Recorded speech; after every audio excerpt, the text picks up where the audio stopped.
How do you follow that? Is that better?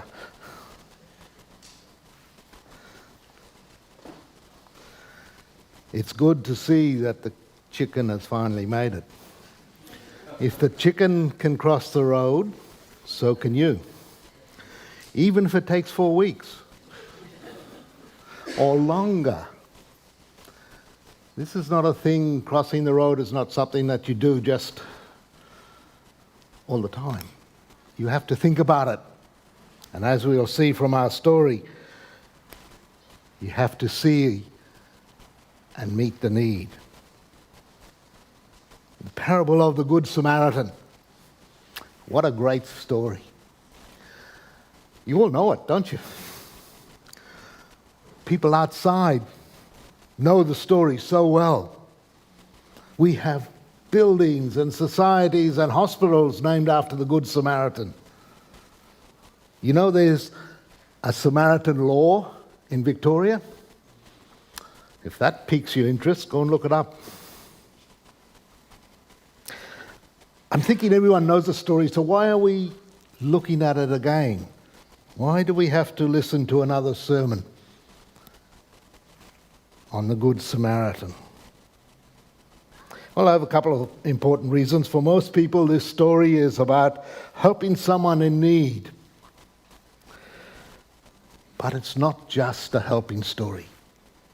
I know many aid organizations, many hospitals use this story to try to get people to help others, to give money, to support, to go and care for those in need. And that's great, that's okay. But if that's all we see this story is, we lose something. This story is a parable that Jesus told.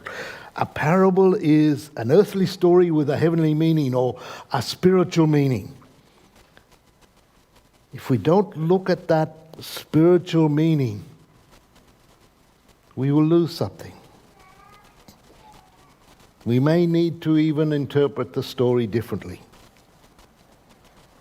Another thing is that it's such a popular story, we all know it. So when it's told, when it's said, it goes over our head, we go and think somewhere else, and we go and do something else.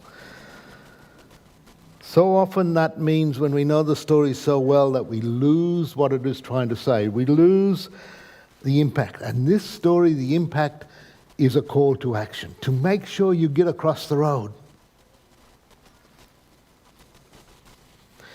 Another reason, of course, is that Nathan asked me to preach this Sunday, and this is the next in the series. So you've got it.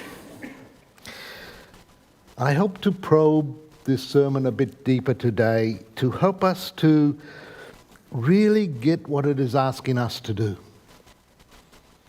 And I'm going to do that by looking firstly at the people in the story. Jesus and the lawyer, or the person who was up with the law. In the first part of the story, a bit before verse 30, we have the lawyer coming to Jesus. And Luke tells us that he came to test Jesus. He wanted to make sure he could trip Jesus up in some way. But the reason he came is not important, it's a question that is important. Teacher, what must I do to inherit eternal life? The question itself is a contradiction. For if you think about inheritance, think about birthright, think about that inheritance that we get. Any inheritance is because of a relationship. And the question says, what can I do? A relationship is not doing. A relationship is. We are connected.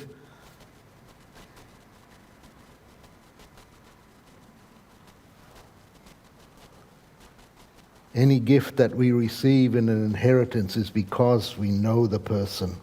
Eternal life is a gift that we inherit from God. So anything I do can't get me eternal life. So the question is not a right question in one sense. What can I do? Nothing I can do will give me eternal life. Only my relationship with Jesus or with God gives me eternal life.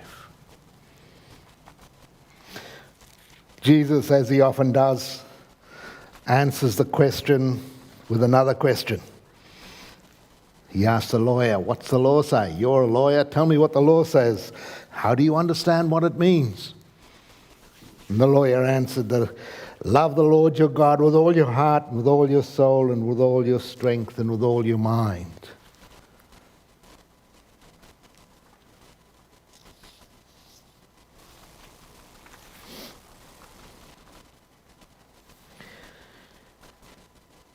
The lawyer was right, but he got trapped. You see, as a lawyer, he was trying to trip Jesus up. He was trying to prove that, eternal life is because I have followed the law. But his question showed that it is not following the law. In fact, his question showed it is by a relationship. If you have a relationship with Jesus or with God, you will eternal life. He could not see that at all. He wanted to have a bit of paper, a rule. He was trying to prove that he had eternal life.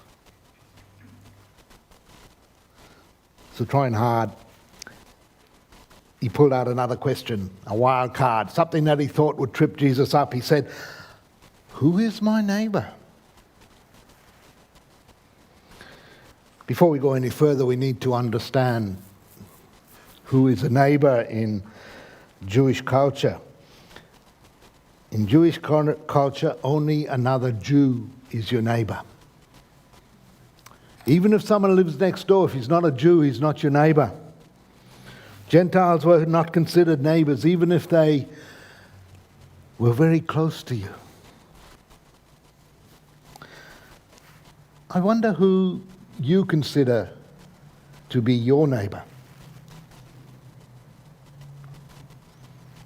Who are the people that you see and help all the time? And I'm not just talking about the person next door. Are there things in your life that stop you seeing other people as neighbors? Some sort of prejudice?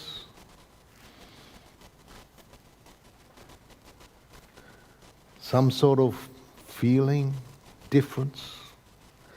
The lawyer was implying that he had filled the law because he treated his Jewish friends with respect. He cared for them. That's what the law was saying. At least that's what he said. By respecting other Jews, the law wanted to show that he was following the law and he would have eternal life. There's no thought about a personal relationship with God. The lawyer thought he finally had a question that would trip up Jesus because whatever he answered would get him into trouble. The second group of people that we come to is the priest and the Levite. In Jesus' time, the road to Jericho was probably just a track, probably just dirt that went between rocks, between the mountains, 29 kilometers of it. Even today, the made road goes through the mountains. In the mountains lived all the people who didn't have houses in town. It was common for travelers of ancient time to be attacked by robbers in this road. Priest came along. Notice he was traveling alone, just like the man who had been robbed. He saw the man and he passed by without helping. In Jewish culture, a priest is a very important person. He is a symbol of hope for the whole culture, for the whole community. He passed by on this other side, deliberately giving himself space between the man. You see, if he got dirty, if he touched the man, he couldn't be able to worship in the temple. He couldn't be able to lead other people in worship. He would be unclean. Or maybe he passed the other side because he was frightened, because the bandits might still be there and he'd be attacked. He was frightened for his life. The Bible doesn't say why he passed by the other side. The point is, the priest failed to be a neighbor. The Levite also, a religious person, well respected in the Jewish community. He passed by the other side. He saw the man, but he passed by. He chose not to go near. For religious reasons, for fear reasons. Maybe he was just too busy. Maybe he had important work to do in Jerusalem. The Levite failed to be a neighbor. And then we come to the next group of people, the Jew, or the man who was robbed, and the Samaritan. The history between Jews and Samaritan goes back many, many years. 700 years before Jesus came, the Assyrian government, the government from the north, had come and conquered Israel. And they came and took all the Jews away. Well, most of the Jews, the important ones at any rate. The ones that were left behind were maybe the farmers or the ones that had no education. And they brought people from their country, Assyria, and settled them in Israel. These foreigners brought with them their gods, their practices, their way of doing things. The Jews who were there started to worship these idols, along with their God. Yes, along with God they worshiped, but they worshiped the idol. They intermarried. And when you intermarry, you've got to do something with your partner as far as worship goes. The Samaritans were descendants of Jews and Gentiles, people who were not Jews. Even though the Samaritans were part Jews, they were not considered even part neighbors. The Jews and the Samaritans hated each other. The Jews felt that the Samaritans had betrayed their country. Interesting that Mark doesn't tell us who the man was. Mark or Luke doesn't tell us who the man was. Was he a Jew? Well, when we read it today, we assume he was a Jew, but we're not told whether he was a Jew. He may not have been. He may have been a Samaritan. We also don't know if the man was a bad man. Maybe he was a criminal. Maybe he was a member of a gang.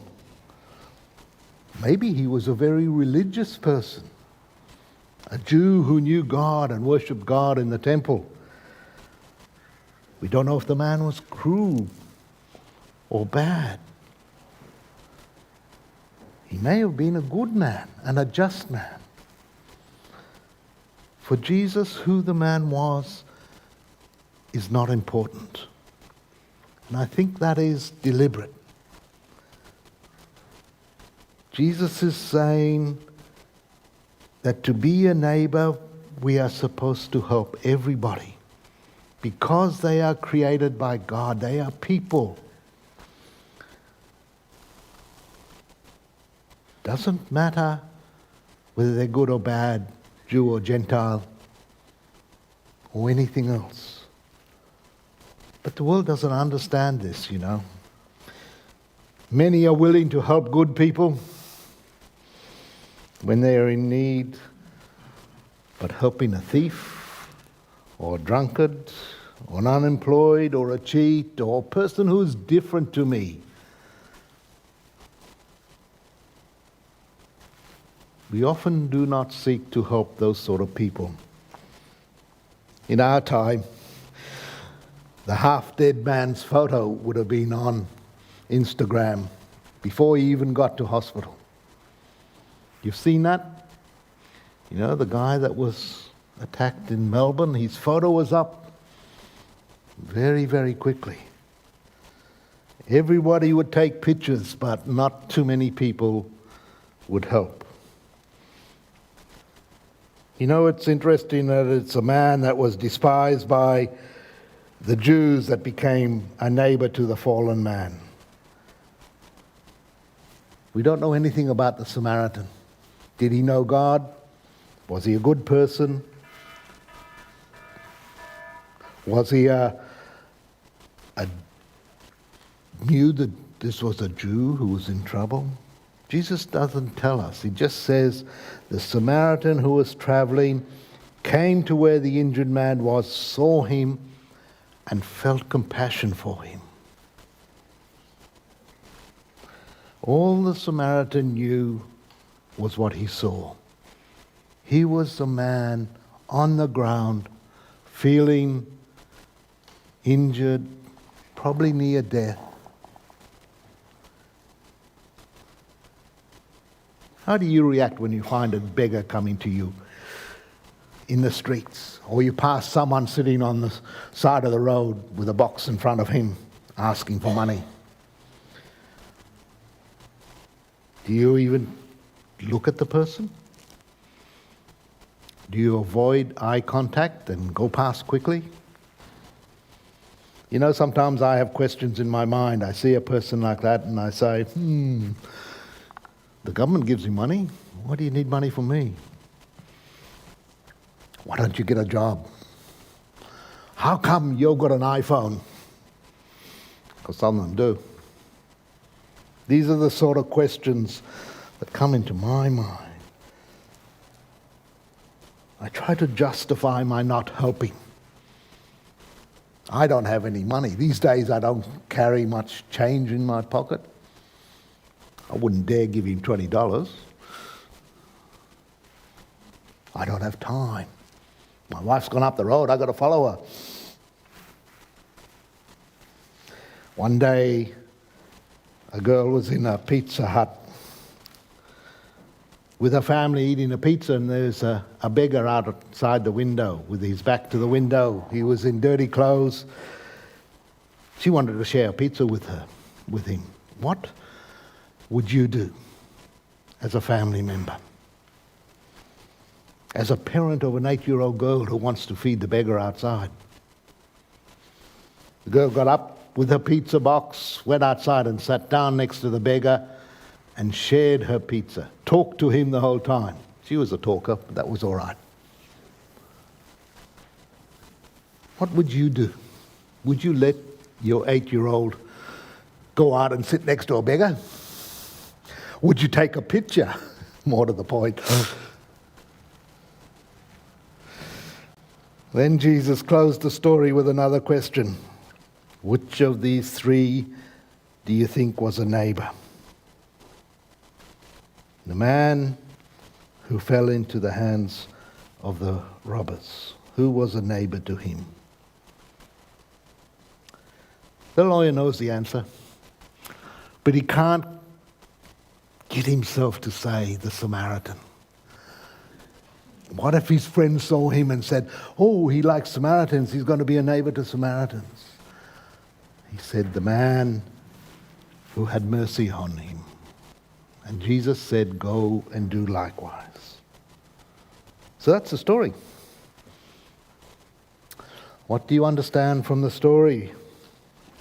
First of all, it's not just a story of a stranger helping another person. By telling this parable, notice I said it's a parable, it's got a heavenly meaning. There's something deeper to understand in the story.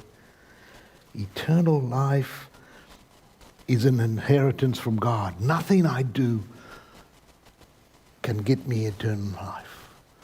It is a gift of God. It is something that is given to me because I have a relationship with Jesus, with God. It is our relationship that is important. I'm not saying that helping others is not important, so don't get me wrong. Helping others is important, but it won't get me eternal life. It's good to help others. As we grow in our relationship with Jesus, we will help others because we want to become more like him. But it's not to gain eternal life.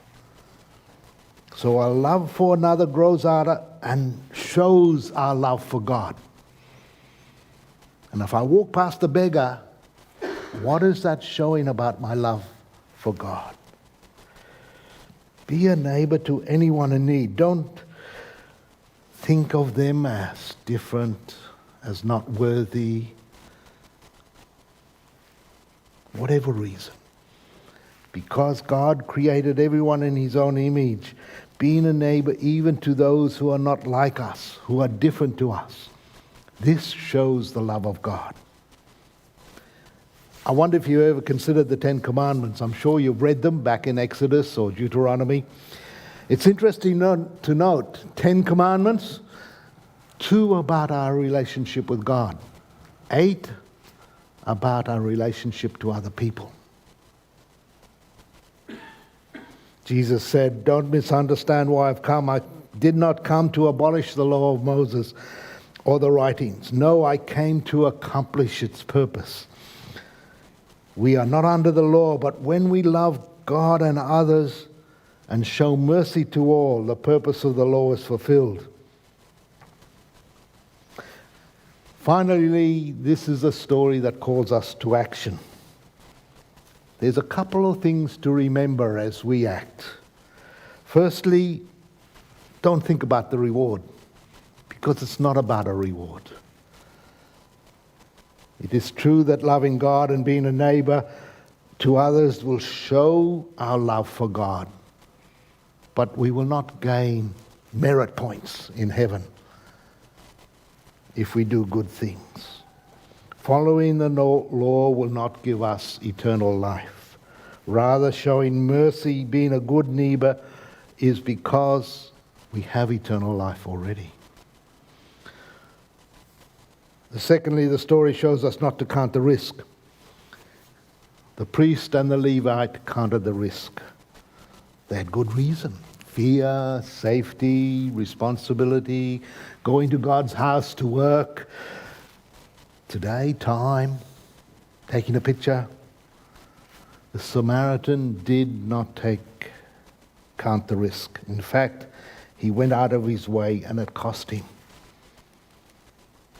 A lesson for me is we can't show mercy unless we're willing to leave our comfort zone. That comfort zone that we have created around us. We need to be willing to go out of our way as we see the needs of others and get alongside them and become good neighbors without considering the cost or the danger. Thirdly, don't shift the blame. I'm not going to help this beggar because I know my government helps him. I'm not going to help this beggar because he's got an iPhone. He could sell that and feed himself. I'm not going to help this person because he is different. He looks dirty. He's a drug addict. He will only buy the wrong thing. Don't shift the blame. God is not pleased when we shift the blame. He is pleased when we do something about it. It also means we need to see others. Now, the priest and the Levite and the Samaritan saw the man. But seeing the man for the Samaritan did something to his heart. He felt compassion. The other two saw and didn't see the need. But seeing is so important. So often today we are so busy we don't even see. We're not willing to look. Take time to look around to see what is happening in others. See the tears in their eyes. See the actions that they do. Don't count the sacrifice. The Good Samaritan was a traveler too. He had to be somewhere. He's rearranged his priorities to help the wounded man. Mercy calls for sacrifice. We need to show mercy and be willing to sacrifice. The Samaritan had to bear the financial cost. Today, when we help others, it is going to be costly. Love doesn't ask how a person voted. Love doesn't inquire into lifestyle or whether a person is good or deserving, or it simply goes and gives to the need of others. Jesus showed one cannot hate another human being without still claiming to love God. Our love for God and man may be expressed as we show mercy to others. The Samaritan knew that the wounded man would never help him in return. Yet he pressed on. Being a good Samaritan in our modern time and context is hard. Most of the time we're so wrapped up in our own lives that we forget about the less fortunate. But you can still fix that. You can make it across the road. Start with little acts of kindness. Really look around to see who is in need. Think less about what others can do for you, but think about what you can do for them. Cross the road. As I was preparing this sermon, this post came on Facebook. A man was asked to paint a boat.